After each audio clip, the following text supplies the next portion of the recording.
Hello friends, स्वागत है आपका विकेश 2.0 में।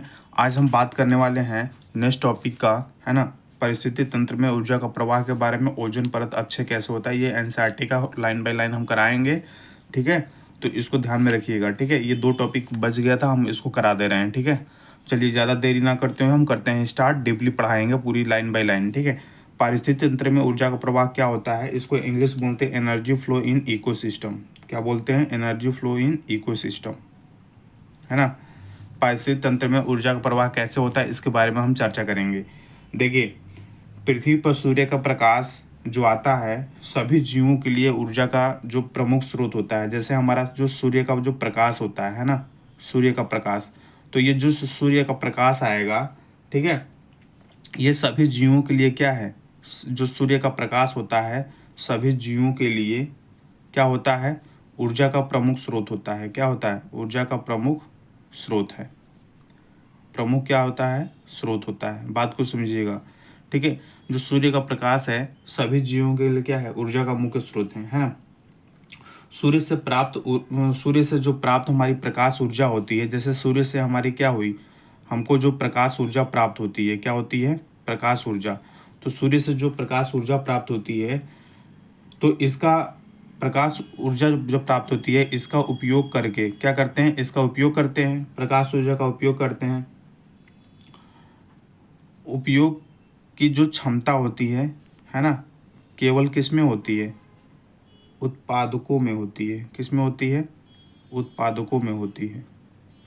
ये बात को ध्यान रखिएगा कि पूछेगा कि सूर्य का जो प्रकाश है ना, इसका उपयोग की जो क्षमता होती है किस में होती है? तो उत्पादकों में होती है।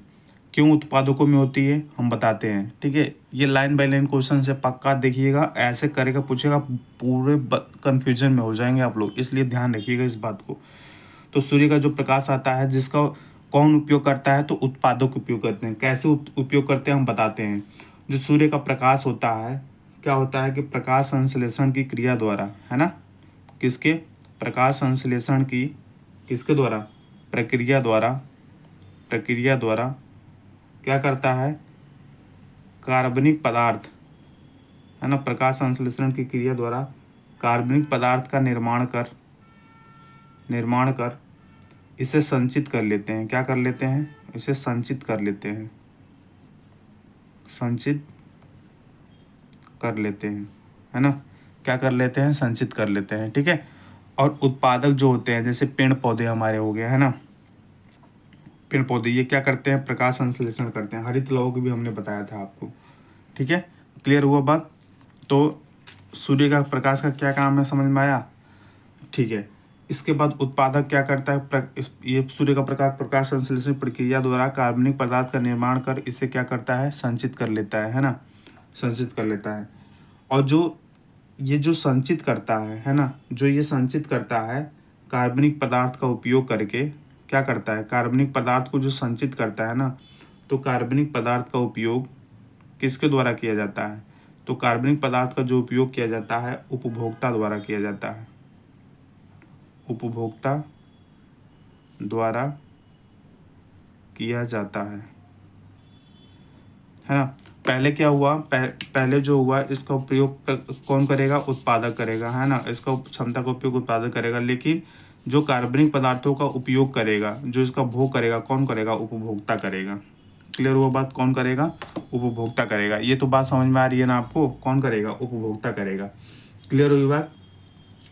इस प्रकार भोजन ऊर्जा का स्रोत ना होकर के वास्तव में ऊर्जा का प्रवाह का एक माध्यम है। ऊर्जा के प्रवाह का माध्यम इसलिए है कि पहले उत्पादक हमने प्रोड्यूस किया, फिर उपभोक्ता उसको क्या किया? यूज किया। ठीक है, तो इसलिए एक रूल दिया गया कि क्या रूल दिया गया कि जो पारिस्थितिक तंत्र है ना, पारिस्थितिक जो आपका तंत्र है, क्या है? पारिस्थितिक जो तंत्र है, पारिस्थितिक तंत्र में क्या होता है? पारिस्थितिक तंत्र में एक पोषी स्तर से, है ना, एक पोषी स्तर से दूसरे पोषी स्तर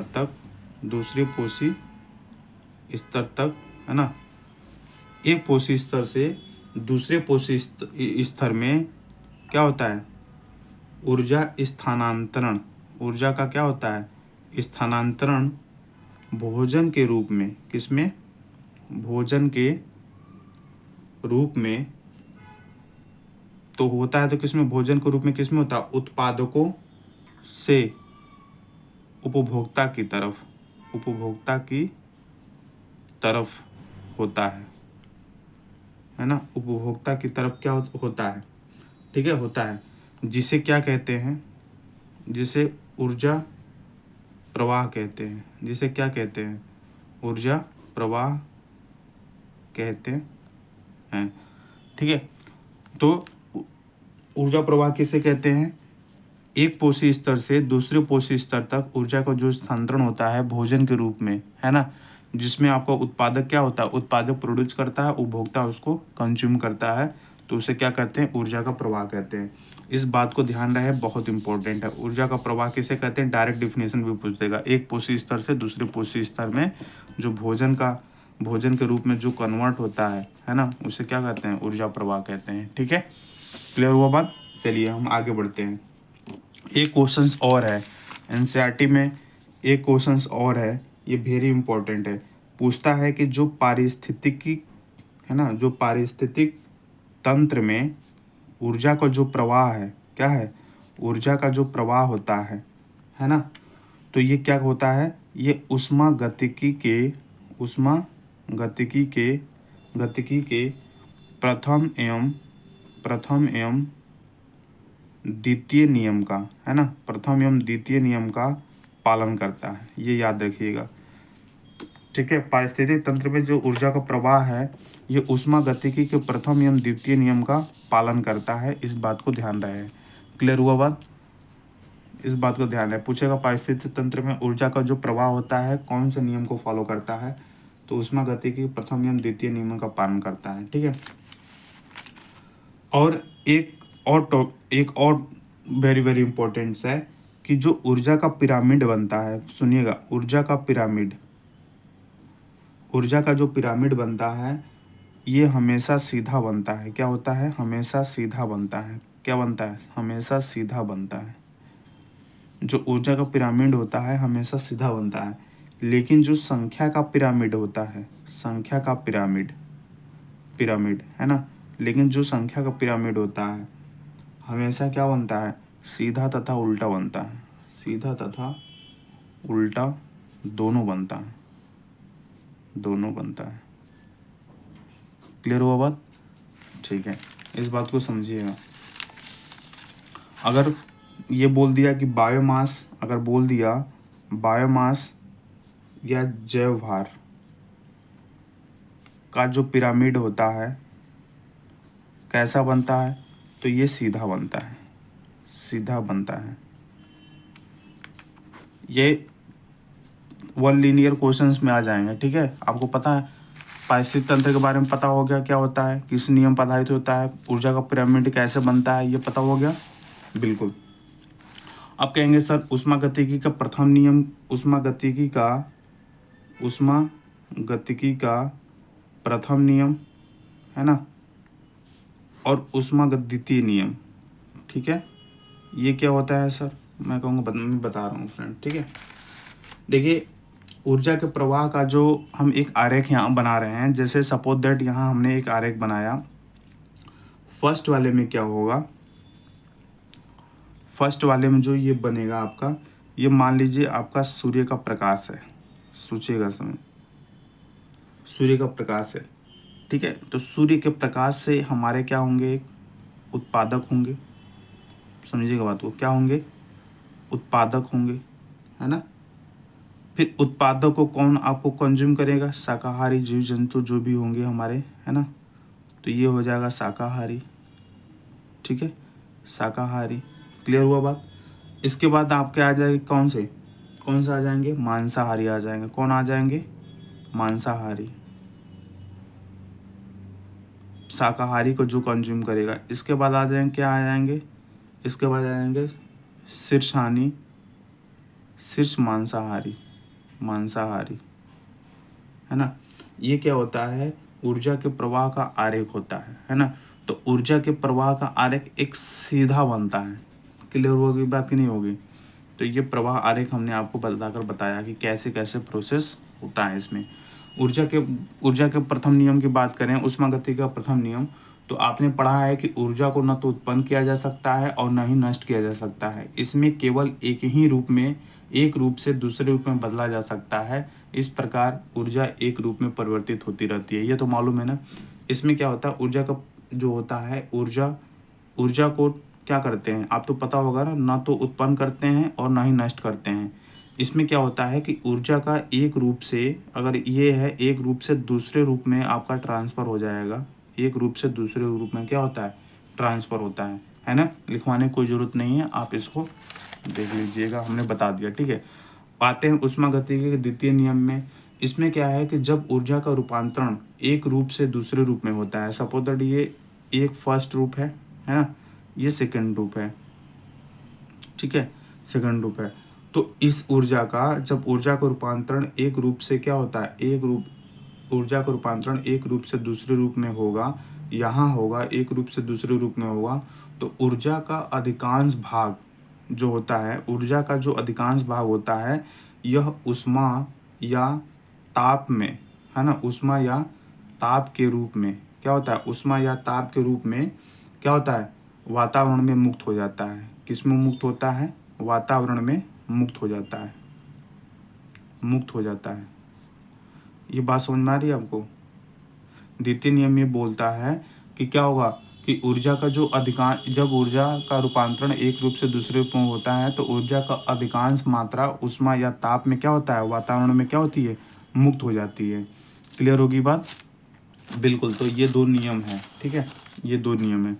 अब आते हैं इम्पोर्टेंट टॉपिक्स, फिर एक इम्पोर्टेंट टॉपिक्स के बारे में बात करते हैं कि जो एक स्थलीय जो हमारे होते हैं, क्या, जो स्थलीय पारितंत्र में हमारे हरे पेड़ पौधे जो होते हैं, क्या होते हैं, हरे पादपों, है ना, हरे पादपों की पत्तियों, है ना, हरे पादपों की पत्तियों द्वारा, है ना, क्या प्राप्त होने वाली सौर ऊर्जा, है ना, क्या होता है, प्राप्त होने वाली सौर ऊर्जा का लगभग, देखिए इंपॉर्टेंट है, का लगभग 1% है ना, 1% भाग क्या होता है, खाद्य ऊर्जा में परिवर्तित होता है। किस में होता है, खाद्य ऊर्जा में परिवर्तित होता है। ये बहुत इम्पोर्टेंट है, परिवर्तित होता है, ये बहुत इम्पोर्टेंट। लगभग 1% भाग क्या होता है, परिवर्तित होता है। देखिए पूछेगा कि स्थलीय पारितंत्र हरे पेड़ पौधे वाली जो सौर होने वाली सौर ऊर्जा का लगभग कितना परसेंट भाग खाद्य में परिवर्तित होता है, तो ओनली 1% भाग खाद्य में क्या होता है, परिवर्तित होता है। क्लियर होगी बात? कितने परसेंट भाग, 1% भाग परिवर्तित होता है, ठीक है। इन नियमों को ध्यान में रखते हुए, है ना, इन नियमों को ध्यान में रखते हुए एक हमारे वैज्ञानिक थे लिंडमान, है ना, क्या, लिंडमान नामक वैज्ञानिक ने 1942 में, किसमें, 1942 ईस्वी में, है ना, ऊर्जा का 10% का नियम दिया था, ऊर्जा का 10% का नियम दिया था। ये ध्यान में रखिएगा, नियम दिया था। लिंडमान नामक वैज्ञानिक ने क्या किया था कि ऊर्जा के 10% का नाम दिया था, है ना, ऊर्जा के 10% का नाम, नियम दिया था, ठीक है। इनके अनुसार ये क्या बताया कि किसी पारिस्थितिक तंत्र में ऊर्जा का, है ना, ऊर्जा का एक जीव, है ना, ये बोले थे कि अगर ऊर्जा का क्या होता है, कोई भी आपका पारितंत्र है ना, कोई भी आपका पारितंत्र है और पारितंत्र में ऊर्जा का एक जीव या पोषी स्तर, है ना, पोषी स्तर, है ना, पोषी स्तर से दूसरे जीव, किसमें, दूसरे जीव या पोषी स्तर में केवल कितना परसेंट, केवल 10% क्या भाग ही, केवल 10% भाग ही क्या होता है, स्थानांतरित होता है। क्या होता है, केवल 10% भाग ही क्या होता है, स्थानांतरित होता है। ये बात को ध्यान में रखिएगा। ये कौन बोला था? लिंडमान नामक वैज्ञानिक ने किया था। तथा जो शेष 90% जो भाग होता है, तथा जो शेष जो 90% भाग होता है, ये क्या होता है? जीवों द्वारा, है ना, जीवों द्वारा शेष 90% भाग होता है, ये क्या होता है? जीवों द्वारा, है ना, जीवों द्वारा क्या होता है? स्वयं के विभिन्न कार्यों में, विभिन्न कार्यों जैसे क्या हो गया? उत्सर्जन हो गया, है ना, उत्सर्जन हो गया, श्वसन हो गया, समझिएगा, श्वसन हो गया, आदि में व्यर्थ हो जाता है। आदि में क्या होता है? व्यर्थ हो जाता है, व्यर्थ हो जाता है। ठीक है, थोड़ी लिखने में हो गया तो मैं जो बोल रहा हूँ उसको बात को समझिएगा। क्लियर होगी बात? ये बहुत इंपॉर्टेंट है, जो हमने आपको ये बताया है ये बहुत ज़्यादा इंपॉर्टेंट है। ठीक है, ठीक है। अगर हम एक एग्जाम्पल समझते हैं, अगर हम एक एग्जाम्पल समझें, यहाँ पे क्या समझें? एक एग्जाम्पल समझें। ठीक है, एग्जाम्पल समझें। एग्जाम्पल का बात यह है कि मान लीजिए सूर्य से मुझे 10,000 जूल, है ना, 10,000 जूल मुझे ऊर्जा प्राप्त हुआ, है ना, ऊर्जा पादपों को पड़ती है। सपोज दैट 10,000 जूल पादपों को पड़ी, है ना, तो पादपों का कुल 1% भाग ही रासायनिक ऊर्जा में रूपांतरित होता है। कैसे? तो 1% भाग यहाँ बोले हैं खाद्य में, तो 1% का मतलब हो गया 10,000 का हम 1% निकालेंगे तो कितना आ जाएगा? 100 जूल। कितना आ जाएगा? 100 जूल। यानी पादपों में कितना पहुँचा? 100 जूल ही पहुँचा, उपलब्ध रहेगी। ठीक है, शेष ऊर्जा वातावरण में परिवर्तित हो जाएगी, और शेष जो ऊर्जा होगी यानी 100 जूल, यानी 100 जूल तो कितना बचेगा? 10,000 में 9,000 कितना बचेगा? ये 0099 9,900 आपका बचेगा, है ना, 9,900 बचेगा। तो ये किस में परिवर्तित हो जाएगा? इसमें आप परिवर्तित हो जाएगा उनकी, किसमें? वातावरण में परिवर्तित हो जाएगा। लिंडमान ने 10% नियमानुसार के लिए इसीलिए दिया था कि 10%। अब प्राथमिक उपभोक्ता स्तर पे कितना होगा? तो प्राथमिक जो उपभोक्ता होगा कितना होगा? 100 जूल का ही यूज करेगा, है ना, तो उसके पास कितना परसेंट पहुंच पाई है? तो लिंडमान के अनुसार 10% नियमानुसार प्राथमिक उपभोक्ता स्तर पर केवल कितना प्राप्त होगा? 100 जूल ही प्राप्त होगा, ऊर्जा पहुंच पाएगी। ठीक है, इस प्रकार इन्होंने दिया था, इस बात को ध्यान रखिएगा। तो ये हुआ पारिस्थितिक तंत्र में ऊर्जा का प्रवाह। क्लियर होगी बात कि नहीं हो गई? ये टॉपिक क्लियर हुआ। अब आते हैं ओजोन परत का अपक्षय के बारे में देखेंगे। ठीक है, देखिएगा ये बहुत इंपॉर्टेंस है, लाइन बाय लाइन हम करा दे रहे हैं, आप इसको देखिए।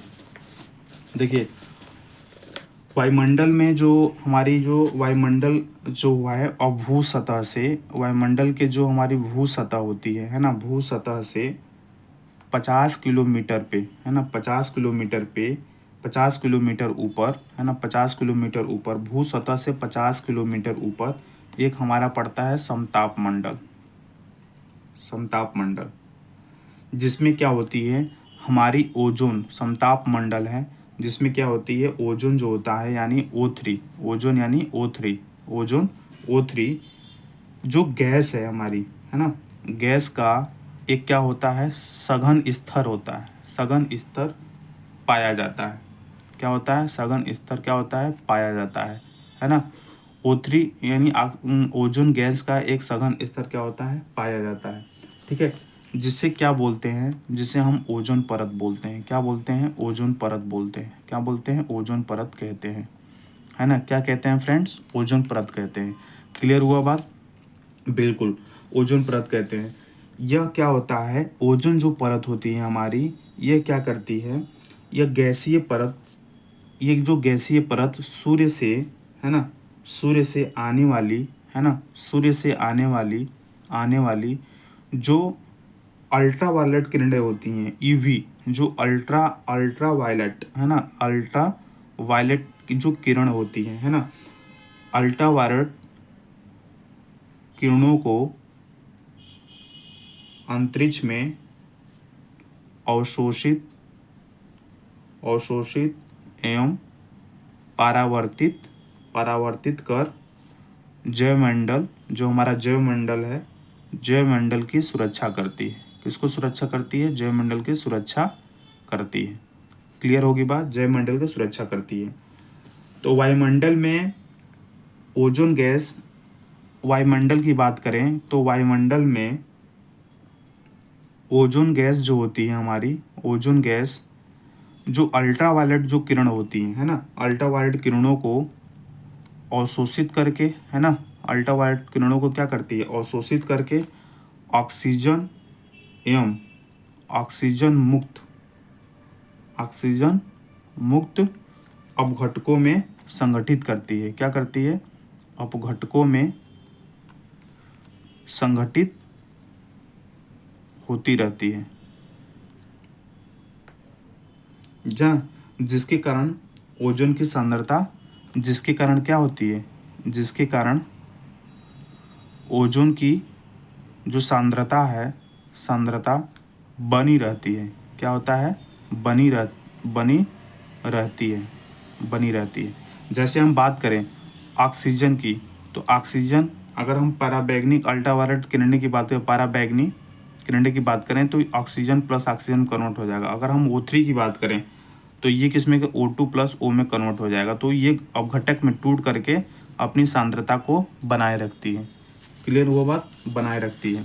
ठीक है, फिर इसके बारे में बात करें, फिर आगे हम बात करते हैं कि समताप मंडल में जो हमारी समताप मंडल है ना, समताप मंडल में, है ना, समताप मंडल में 1980 से है ना, प्राण रक्षक, हमारी प्राण रक्षक ही है, प्राण रक्षक ओजोन की परत, है ना, ओजोन की परत पतली होती जा रही है, पतली होती जा रही है ना।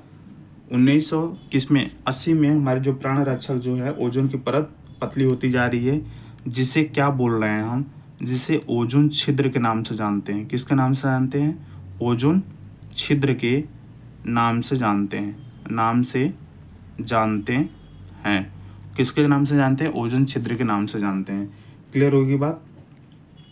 इनमें जो होता है आपका क्या होता है, इनमें जो होता है सबसे अधिक घातक जो गैस होती हैं, इनमें सबसे अधिक घातक गैस, इनमें सबसे अधिक घातक जो गैस होती हैं कौन होता है, क्लोरोफ्लोरोकार्बन गैस है ना, क्लोरोफ्लोरोकार्बन गैस है। जिसका उपयोग कहाँ करते हैं हम, जिसका उपयोग रेफ्रिजरेटर में करते हैं। किसमें, रेफ्रिजरेटर में करते हैं, एयर कंडीशनिंग में करते हैं, है ना, एयर कंडीशनिंग में करते हैं, है ना। गद्देदार सीट या सोफे को काम आने वाली फोम तथा एरोसल स्प्रे में करते हैं। जैसे गद्देदार हमारी क्या आ रही हैं, गद्देदार जो सीट आ रही हैं, गद्देदार हमारी सीट आ रही हैं, है ना, सोफे में है ना, काम आने वाली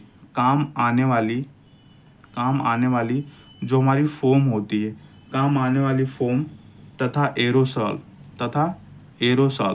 क्या, एरोसॉल स्प्रे में होता है, एरोसॉल स्प्रे में होता है। ठीक है, बट ये तो होता है ये क्लोरोफ्लोरोकार्बन, बट ये डेंजरस गैसें हैं। ठीक है, क्या है, डेंजरस गैसें हैं। ठीक है, अब क्या हुआ कि इसमें जो क्लोरोफ्लोरोकार्बन जो होती है वायुमंडल में क्या करती है, ये विघटित होकर क्लोरीन का अणु उत्पन्न करती है। ठीक है, इसमें तो बहुत है बट एक नोट्स हम लिखवाते हैं। ठीक है, ये जो हमारी जो डेंजरस गैसें हैं, है ना, तो क्या करती हैं, ये जो क्लोरोफ्लोरोकार्बन के जो अतिरिक्त होती है, जो ओजोन परत को क्या करती है, ओजोन परत को क्या करती है, अपक्षय में, यानी carbon CCl4, carbon tetrachloride, halogen गैसें, है ना, हैलोजन गैसें कौन कौन से, जैसे आपका क्लोरोफॉर्म हुआ, है ना, क्लोरोफॉर्म हुआ, बिरंजको, है ना, जेट विमान से निकली नाइट्रिक ऑक्साइड, जेट विमान से निकली हुई नाइट्रिक ऑक्साइड NO, है ना, आदि भी प्रमुख योगदान है। किसके लिए, क्लोरोफ्लोरोकार्बन के लिए। समझ में आता है, क्लोरोफ्लोरोकार्बन के लिए। ठीक है, ये चीज़, ये सब उत्तरदायी हैं। ठीक है, अब हम बात करते हैं, एक नोट में लिखिएगा, अगर हम बात करते हैं नोट में लिख करके कि विश्व की क्या होता है, विश्व की सर्वाधिक सर्वाधिक है ना पतली पतली ओजोन परत, पतली ओजोन परत कौन सी है, कहाँ है, तो ये है अंटार्कटिका, अंटार्कटिका है ना। पतली परत क्या है, अंटार्कटिका पर पाई जाती है ना। और ओजोन परत, ओजोन परत की मोटाई, ओजोन परत की मोटाई किस में मापी जाती है, तो डाप्सन इकाई में मापी जाती है। किस में मापी जाती हैं, तो डाप्सन इकाई में मापी जाती है, जिसे डी यू से प्रदर्शित करते हैं। किससे प्रदर्शित करते हैं, डी यू से प्रदर्शित करते हैं, ठीक है। समताप मंडल में एक बात को ध्यान रखिएगा, समताप मंडल में ओजोन परत की जो मोटाई होती है, ओजोन परत की मोटाई, ओजोन परत की जो मोटाई होती है लगभग कितना होता है, तो आप बताएंगे कि लगभग जो होता है 0.3 पीएम है ना, पीएम या 330 डीयू होती है ना, डाप्सन यूनिट, ठीक है। ये जो है आपका नोट है, इसको ध्यान में रखिएगा। पूछ सकता है कि समताप मंडल में ओजोन परत की मोटाई लगभग कितनी होती है, तो 0.3 पीएम है ना, 0.3 पीएम या 330 डीयू होती है, ठीक है। अब ओजोन परत का अपक्षय का प्रभाव क्या है, कि ओजोन परत अपक्षय का प्रभाव क्या पड़ता है, तो प्रभाव ये पड़ता है दोस्त, पहला प्रभाव पड़ता है मानव पर प्रभाव पड़ता है ना, मानव पर प्रभाव पड़ेगा, बिल्कुल पड़ेगा ना, अल्ट्रावायलेट किरणें है ना, त्वचा कैंसर होता है, ये सब सारी चीज़ें। दूसरा भी होता है पादपों पर प्रभाव पड़ता है, किस पे, पादपों पर प्रभाव पड़ेगा, ठीक है। तीसरा होता है जंतुओं पर प्रभाव पड़ेगा, किस पे, जंतुओं पर प्रभाव पड़ेगा, है ना। जैसे मछली, केकड़े, लार्वा सभी समुद्र जीवों में होता है ना। अंटार्कटिका में छिद्र होने के कारण अत्यधिक मात्रा में प्रभावित होते हैं, तो ये प्रभाव होता है ना। मानव भी प्रभावित होता है, पादप भी होता है, जंतु भी होता है, ठीक है। अब इसके बाद बात करते हैं कि नियंत्रण क्या है ना। इसके बारे में बात करते हैं कि नियंत्रण क्या है, ठीक है। इसके बारे में बात करते हैं कि नियंत्रण कैसे करेंगे। देखिए फ्रेंड्स, आप लोग बोलते हैं कि सर पीडीएफ दे दीजिए, पीडीएफ दे दीजिए, जो हम बोलते हैं उसको आप सुना करेंगे, ठीक है। ये तो मैं दे ही दूंगा, अगर आप चाहेंगे कि ये इसको पेज को दे दीजिए पीडीएफ बना करके, तो मैं तो दे दूंगा, बट आप क्या किया करिए कि हमारे लैंग्वेज को समझिए, उसी को आप नोट्स, थोड़ी सी शॉर्ट नोट्स बनाइए, ठीक है। अब जैसे हम नियंत्रण करेंगे, ओजोन परत के अपक्षय का जो नियंत्रण होगा कैसे करेंगे, है ना। जो हमारे जो क्लोरोफ्लोरो जो गैस आ रही हैं, जो क्लोरोफ्लोरो जो हमारी गैसें हैं, जैसे कि हमारा जो फ्रिज है ना, फ्रिज है, तथा वातानुकूलित जो एयर कंडीशनिंग हम उसका उपयोग करना मतलब कि जो उपयोग कर रहे हैं, तो हम फ्रिज में जो क्लोरोफ्लोरोकार्बन गैसें लग रही हैं उसको यूज ना करें, और एयर कंडीशनिंग में जो हमारी गैसें लग रही हैं क्लोरोफ्लोरोकार्बन, उसको हम यूज ना करें, ठीक है। तो इसके तहत 1985 में क्या किया गया था, 1985 ईस्वी में ओजोन परत के संरक्षण के लिए क्या किया गया था, यूरोप में वियना में, यूरोप के वियना में एक वैश्विक संगोष्ठी बैठाई गई। क्या बैठाई गई, वैश्विक संगोष्ठी बैठाई गई। देखिए मैं इसको नेक्स्ट पेज पर लेकर चलता हूँ, ठीक है, बहुत इंपॉर्टेंट है, तो इसको नेक्स्ट पेज पर मैं लेकर चलूँगा। देखिए 1985 में क्या किया गया, 1985 में है ना, क्या किया गया कि ओजोन परत संरक्षण के लिए, है ना, ओजोन परत क्या किया गया, संरक्षण के लिए पूछेगा, उन्नीस संरक्षण के लिए क्या किया गया कि यूरोप के वियना में एक वैश्विक क्या हो गया, एक वैश्विक संगोष्ठी, क्या हो गया, एक वैश्विक संगोष्ठी हुई। कब हुई, तो ये 16 सितंबर 1987 को हुई थी, 16 सितंबर 1987 को हुई थी, है ना। 1987 में कनाडा के मॉन्ट्रियल शहर में वैश्विक समझौता, या इसको बोलते हैं मॉन्ट्रियल प्रोटोकॉल, है ना। मॉन्ट्रियल प्रोटोकॉल पर 46 समझिएगा, मॉन्ट्रियल प्रोटोकॉल पर 46 राष्ट्रों ने हस्ताक्षर किए थे। हाई मत ये सब क्वेश्चन बन सकता है। 46 राष्ट्रों ने हस्ताक्षर किए। कब वैश्विक संगोष्ठी बनी? 16 सितंबर 1987 को। ठीक है, ये सब क्वेश्चन पूछेगा। ठीक है, और हस्ताक्षर किए जिसमें ये कहा गया कि जिसमें वायुमंडल में, है ना, वायुमंडल में ओजोन जो है, ओजोन के स्तर को, है ना, ओजोन के स्तर को 1986, है ना, 1986 तक के स्तर पर लाना तय किया गया था। 1986 का जो स्तर था ओजोन परत का, कि जो स्तर था ओजोन परत का वहीं हम लाएंगे, ये लाने का वादा किया था। ठीक है, लाने का तय किया गया था। इस संयुक्त राष्ट्र की आम सभा ने, पेन खत्म हुआ फ्रेंड्स, संयुक्त राष्ट्र की आम सभा ने, एक मिनट थोड़ा रुकिएगा, संयुक्त राष्ट्र की जो आम सभा है ना, संयुक्त राष्ट्र की, देखिए, संयुक्त राष्ट्र की जो आम सभा है ना, आम सभा ने लोगों की जागरूकता लाने